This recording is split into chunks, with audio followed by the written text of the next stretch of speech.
Welcome back to Whitney Plaza Garage, where gums and gumption builds dreams. It's a beautiful day in Wyoming, and by beautiful I mean it's about 7 degrees outside.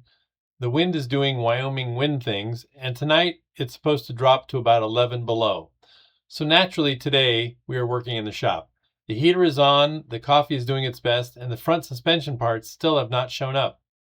The parts shortage has decided to help write this build schedule, so we are jumping ahead again. We have already been working through steering, and today we're moving into the pedal box. This is one of those jobs that does not look very dramatic, but it matters. Brakes are really not a place to freestyle. So here is the pedal box assembly.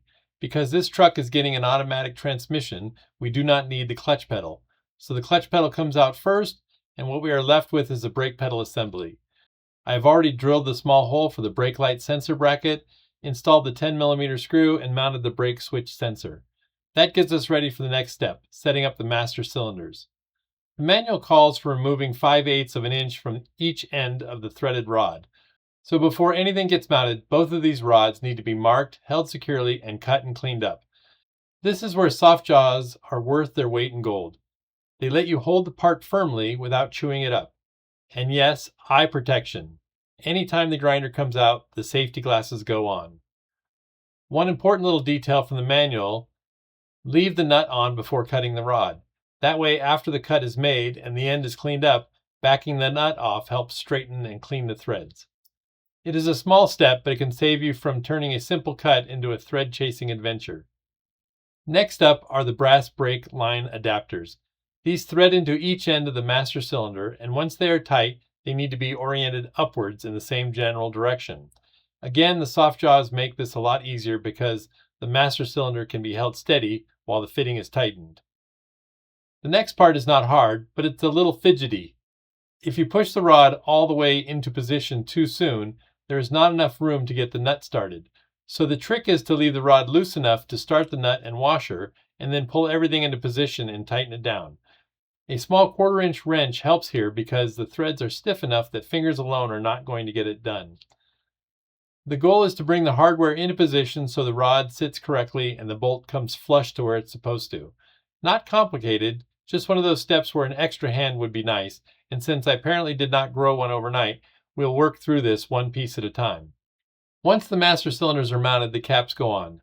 There is an O-ring that fits into the groove on the reservoir neck. The manual does not spend much time talking about it, but this is a brake system, so sealing matters. I found it easier to remove the little screw from the cap first, slide the cap into place, and then reinstall the screw once the cap is positioned correctly. A tiny amount of .3 brake fluid on the O-ring helps the cap slide on without fighting it. Not a bath, not a science experiment, just enough to lubricate the O-ring so the cap seats cleanly. Then the cap is rotated so the screw is accessible. Because future me appreciates when current me thinks ahead. And there we go. The brake pedal box is assembled, the brake light sensor is in place, and both master cylinders are installed. There will be one more adjustment later, especially the front to rear brake balance. That cannot be finalized until the rest of the brake system is installed and everything is working together.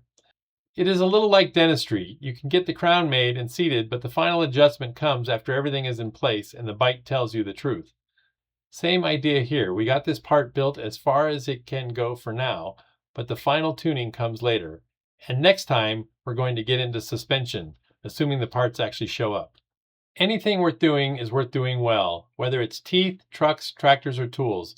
Thank you for watching Whitney Plaza Garage, Gums and Gumption.